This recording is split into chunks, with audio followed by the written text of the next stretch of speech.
Hey guys, প্ৰথমে আপোনাক welcome কৰিছো জব এলাৰ্ট এক্সকে ইউটিউব চেনেলত।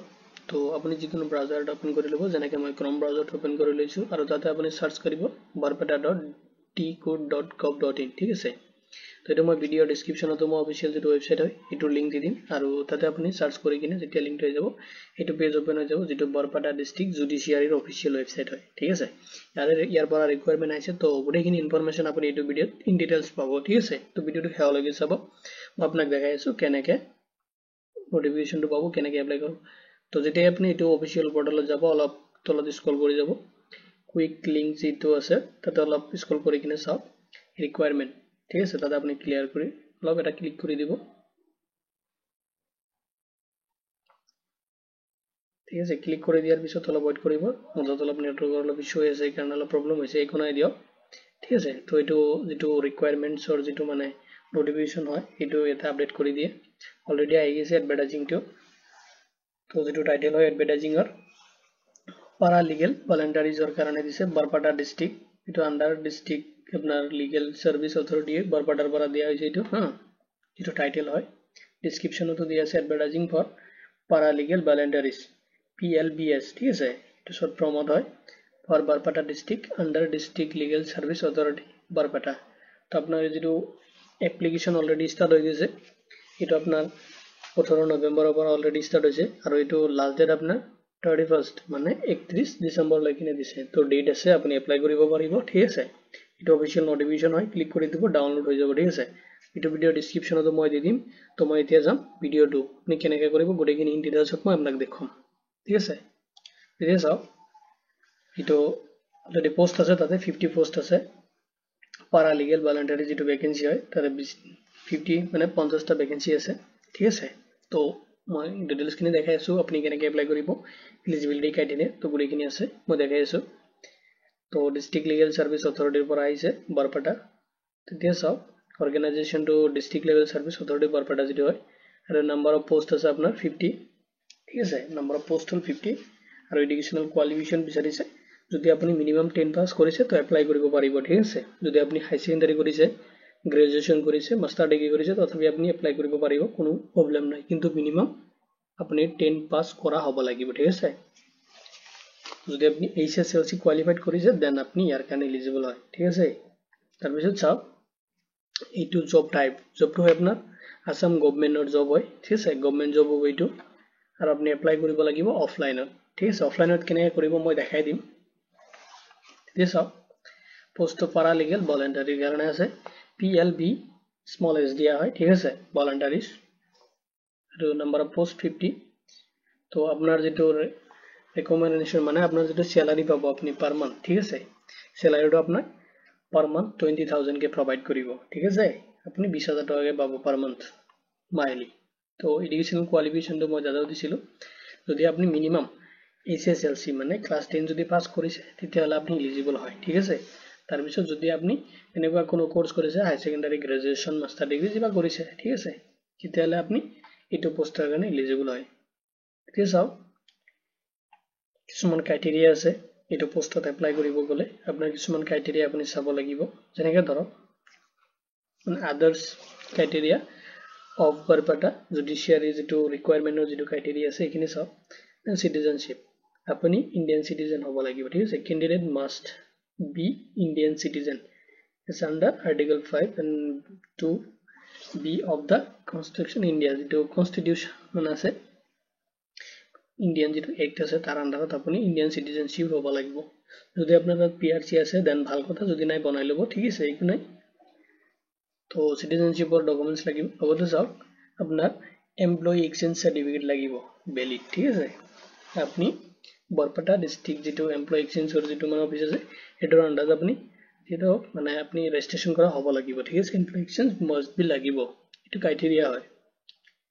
এতিয়া চাওক আপনি এপ্লাইটো কেনেকৈ কৰিব। তো এপ্লাইটো মই ফাৰ্ষ্টতে কৈছো, এপ্লাইটো আপুনি অফলাইন কৰিব লাগিব। ঠিক আছে, তো এপ্লাইটো কৰিব হলে আপুনি এটা ষ্টেণ্ডাৰ্ড ফৰ্ম ফিল আপ কৰিব লাগিব, যেটো আপুনি এইটো ভিডিঅ'ৰ ডেসক্ৰিপচনতে পাই যাব ষ্টেণ্ডাৰ্ড ফৰ্মটো। তো ষ্টেণ্ডাৰ্ড ফৰ্মটো আপুনি ফিল আপ কৰি ল'ব। ঠিক আছে, কৰি কিনে আপুনি আপোনাৰ বায়োডাটাখিনি দিব, বায়োডাটাখিনি তাতে এটাচ কৰাই দিব, মানে এক্সট্ৰাকে এটা বায়োডাটা দি কিনে এটাচ কৰি দিব। লগতে আপুনি রিসেন্ট পাসপোর্ট সাইজ ফটো দিব মিনিমাম 2 কপিজ ঠিক আছে 2 কপিজ এটা ফটো আপুনি দিব লাগিব ঠিক আছে আৰু কিছুমান ডিটেইলছ আছে যেনেকৈ ধৰক আপোনাৰ এডুকেশনাল কোৱালিফিকেশন খিনি যে আপুনি এডুকেশনাল যেটো সাৰ্টিফিকেট মাৰ্কশিট যেনেকৈ ধৰক আপোনাৰ ক্লাছ 10 যদি হয় আপুনি এটাতে এডমিট কাৰ্ডো দিব মই দিব পাৰে লগতে আপোনাৰ আইডি প্ৰুফ হিচাপে আধাৰ কাৰ্ড দিব পাৰে ঠিক আছে এনেকা ডকুমেন্ট যেটো নেসেসাৰি ডকুমেন্টস থাকে আৰু যদি আপুনি বেছি কৰিছে মানে এডুকেশনাল কোৱালিফিকেশন থাকে হাই সেকেন্ডাৰী বা গ্ৰেজুৱেচন কৰিছে তেতিয়াহলে আপুনি হেখিনি ডকুমেন্টস তাতে এটাচ কৰি দিব পাৰিব ঠিক আছে তো এইখিনি দিয়াৰ পিছত আপুনি বিফৰ মানে যেটো 31 ডিসেম্বৰ লৈকে যেটো লাষ্ট ডেট আছে তাৰ আগতে আপুনি বস্তুখিনি যেটো অফিস হয় ডিস্ট্ৰিক্ট এণ্ড সেশন জাজেস cum chairman district legal service authority Barpeta ঠিক আছে তাতে আপুনি সাবমিট কৰিব লাগিব যেটো অফিস হয় ডিস্ট্ৰিক্ট লিগেল সাৰ্ভিস অথৰিটি বাৰপাডা তাতে আপুনি সাবমিট কৰিব লাগিব এটো মই ভিডিও ডেসক্ৰিপচনতো প্ৰভাইড কৰি দিম লগতে আপুনি যেটো অফিচিয়েল নোটিফিকেশন আছে তাতে চেক কৰিলে যেনেকৈ মই দেখাই আছো অফিচিয়েল নোটিফিকেশন হয় এটো ঠিক আছে তো এটা আপুনি গুটেইখিনি ডিটেইলছ পাই যাব কোড সাবমিট কৰিব লাগিব এড্ৰেছটো মই দি দিম এড্ৰেছটো এটো হয় office of district legal service authority Barpeta district and session জজ কো যেটো কোড হয় কমপ্লেক্স বাৰপাডা ফাৰ্স্ট ফ্লোৰত হয় ঠিক আছে ফাৰ্স্ট ফ্লোৰ ব্লক 1 ত আছে বাৰপাডা টাউন যেটো ডিস্ট্ৰিক্ট বাৰপাডা আসাম আৰু পিন নম্বৰ দিয়া আছে 781301 ঠিক আছে এটো এড্ৰেছ হয় ঠিক আছে আপুনি আপোনাৰ এপ্লিকেশনটো এতে সাবমিট কৰিব লাগিব যাই কিনে আৰু যদি আপুনি স্পিড পোস্ট কৰি দিয়ে কৰিব পাৰে প্ৰবলেম নাই যেহেতুকে আপোনাৰ যেটো ভ্যাকেন্সি হয় এটো বাৰপাডা যেটো ৰেসিডেন্সিয়াল হয় বাৰপাডা এৰিয়াৰ যিখিনি লৰা ছোৱালী আছে ইহঁতৰ কাৰণে হয় তো ডিস্ট্ৰিক্টৰ পৰা এটো প্ৰেফাৰ কৰিছে যেহেতুকে মই অৱস্থা আপোনাক দেখাই আছো এতিয়া চাওক ইয়াতে অলপ লিখাই মানে বস্তুটো দি দিছে standard form of application along with the biodata and two number of passport size photo are invite for the local residential of the Barpata district ঠিক আছে তো এটো বস্তু আপুনি চাব যেহেতুকে আপোনাৰ বাৰপাডা ডিস্ট্ৰিক্টত মানে যিগিলা লৰা ছোৱালী আছে অলৰেডি ইহঁতকে মানে ভ্যাকেন্সিটো এপ্লাই কৰিব দিছে ঠিক আছে আৰু এতে আছে আপোনাৰ পোষ্ট আছে টোটাল 50 পোষ্ট আছে নাম্বাৰ অফ পোষ্ট ঠিক আছে তো এপ্লাই কৰি দিব আপুনি এইটো এড্ৰেছত যাই কিনে আৰু কিছুমান ডিটেইলছ আছে মই দেখাই আছো আপোনাক ঠিক আছে তো আপুনি যেটো এপ্লিকেশন ফৰ্মটো ফিল আপ কৰিব আৰু আপোনাৰ যেটো বায়োডাটা থাকে তাতে আপুনি মাস্ট বি আপোনাৰ যেটো গাঁও পঞ্চায়ত থাকে ঠিক আছে গাঁও পঞ্চায়তটো মাস্ট বি মেনশন কৰিব হয়তো এনেকা হ'ব পাৰে যেটো পোস্টিং হ'ব আপোনাৰ যেটো এৰিয়া হয় গাঁও পঞ্চায়তৰ আন্ডাৰতে হ'ব ঠিক আছে তো এটা অলৰেডি এপ্লিকেশন যেটো স্টাৰ্ট হৈ গল 11 নৱেম্বৰ 18 নৱেম্বৰৰ পৰা অলৰেডি স্টাৰ্ট হৈ তো 31 ডিসেম্বৰ লৈকে লাষ্ট ডেট তো ইয়াৰ আগত আপোনালোকে কৰি দিব কাৰণ আজি যেহেতুকে 8 ডিসেম্বৰ চলি আছে তো ডেট আছে ঠিক আছে একো প্ৰবলেম নাই লাহে ধীৰে কৰি দিয়ক ভালকে ঠিক আছে আৰু কিছু যদি এপ্লাই কৰোতে কিবা আপোনাৰ ডাউট থাকে বা কিবা ইনফৰমেশন লাগা হয় দেন আপুনি মোৰ এইটো ভিডিও কমেন্ট সেকশনত কমেন্ট কৰিব পাৰিব ঠিক আছে প্ৰবলেম নাই আপোনাৰ এপ্লিকেশনত যদি তাতে যোৱা অহা যোৱাৰ কাৰণে টিডিএছ দিয়া নহয় কিছুমান ডিটেইলছ আৰু আছে আৰু মই দেখাইছো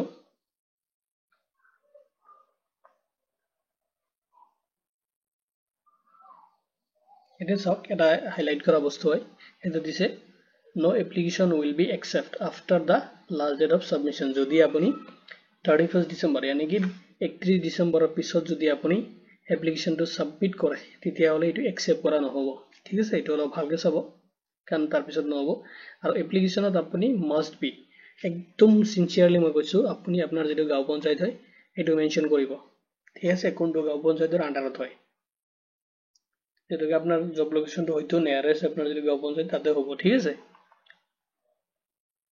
তো আৰু যদি আপোনাৰ যেটো সিলেকশন প্ৰসিডিউৰ হয় ঠিক আছে this decide in the selection committee shortlisted তো আপোনাক শৰ্টলিস্টেড কৰা হ'ব আপুনি যদি এপ্লাই কৰিব সিলেকশন প্ৰসিডিউৰটো ঠিক আছে আপোনাক শৰ্টলিস্টেড কৰা হ'ব ইজ এ মাৰ্ক বেসিক ঠিক আছে মাৰ্ক বেসিক আপোনালোকক সিলেকশন বেস কৰা হ'ব আৰু তাৰ পিছত আপোনালোক ইন্টাৰভিউৰ কাৰণে মাতা হ'ব ঠিক আছে আৰু ইন্টাৰভিউ হোৱাৰ পিছত আপোনাক যেটো পিএলবি যেটো আপোনাৰ ছিল এক সেকেন্ড para legal voluntary যেটো পোস্ট হয় ঠিক আছে তাৰ কাৰণে আপোনাক মানে সিলেকশন কৰা হ'ব ঠিক আছে তো শৰ্টলিস্টেডৰ পিছত হৈ যাব ওয়াৰ্কিং ইন্টাৰভিউ তো হোৱাৰ পিছত আপোনাৰ ডকুমেন্টস ভেৰিফিকেশন হ'ব তাৰ পিছত আপোনাৰ জয়নিং হৈ যাব ঠিক আছে আৰু পে স্কেলটো আপোনাক মই কৈলো মান্থলি আপুনি 20000 yani কি 20000 টকা পাব পাৰ মান্থ ঠিক আছে আৰু তাৰ কাৰণে আপোনাৰ কোনো ধৰণৰ টিএডিএ প্ৰভাইড নকৰে এক্সট্ৰাকে ঠিক আছে টেবিলিং খৰচা মৰচা এগুলা ডিআৰ এলাউন্সেছ এগুলা প্ৰভাইড নকৰে যেহেতুকে আপোনাৰ নিয়াৰেষ্ট লোকেশ্যনতে দিব কিজানি তো এইটো গোটেইখিনি প্ৰচেছ আছে মই এইটো ভিডিঅ' ডিছক্ৰিপশ্যনতে মই অফিচিয়েল নটিফিকেশ্যনটো অফিচিয়েল ৱেবছাইট গোটেইখিনি মই প্ৰভাইড কৰি দিম লগতে ষ্টেণ্ডাৰ্ড ফৰ্ম আপুনি কোনটো ফৰ্ম ফিল আপ কৰিব ঠিক আছে তো ষ্টেণ্ডাৰ্ড ফৰ্মটো মই এইটো ভিডিঅ'ৰ ডিছক্ৰিপশ্যনতে প্ৰভাইড কৰি দিম আপুনি তাৰ পৰা যাই কিনে চেক আউট কৰিব পাৰে ঠিক আছে তো এইটো ভিডিঅ' ইমানতে তো ধন্যবাদ দি কিনে এইটো ভিডিঅ' ইমানতে সামৰিছোঁ ঠিক আছে ধন্যবাদ